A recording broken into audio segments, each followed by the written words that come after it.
একটু রেহাই দেওয়ার জন্য আমাদের সীমিত আর্থিক সামর্থ্যের মধ্যে আরো 4% দিয়ে দেওয়ার ঘোষণা করছি, যা লাগু হবে মে 2024 মাস থেকে।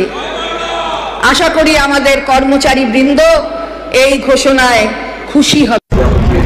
সংগ্রামী যৌথ মঞ্চের যে আপসহীন লড়াই, সেই লড়াইয়ের চাপে পড়ে সরকার আরো 4% মহার্ঘ ভাতার ঘোষণা করেছে এই বাজেটে।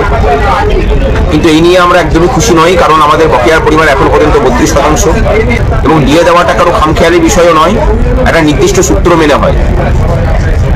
মূল্যবৃদ্ধিজনিত যে ক্ষতি, সেই ক্ষতি পুষিয়ে দেওয়ার জন্য হয়। এই যে 4% দেওয়া হলো, সেটা কোন সময়কার ক্ষতিকে পোষানো হলো সেটা আমরা জানতে চাই। এবং তার সাথে আমাদের অন্য যে দুটো দাবি আছে, যে 6 লক্ষ শূন্য পদে এই রাজ্যে ছেলে মেয়েদের স্থায়ী এবং স্বচ্ছতার সাথে নিয়োগ, অস্থায়ী কর্মচারীদের বিষয়ে যে ভাবনা, সেটা খুবই সামান্য একটু উঠে এসেছে। আরো বহু অস্থায়ী কর্মচারী আছেন যাদের বিষয়ে কোনো বাক্য ব্যয় এই বাজেটে করা হয়নি। সেই বিষয়ে সরকারের কি ভাবনা, আমরা সেগুলো জানতে চাই। এবং 32% মহার্ঘ ভাতা মিটিয়ে দেওয়া এবং স্থায়ী আদেশনামা বের করা, এটা যতক্ষণ না হচ্ছে ততক্ষণ পর্যন্ত লড়াই চলবে। এই লড়াইয়ের বিরোধী হওয়ার কোনো জায়গা নেই, বরং লোকসভা ভোটের আগে এই লড়াই আরো জোরদার।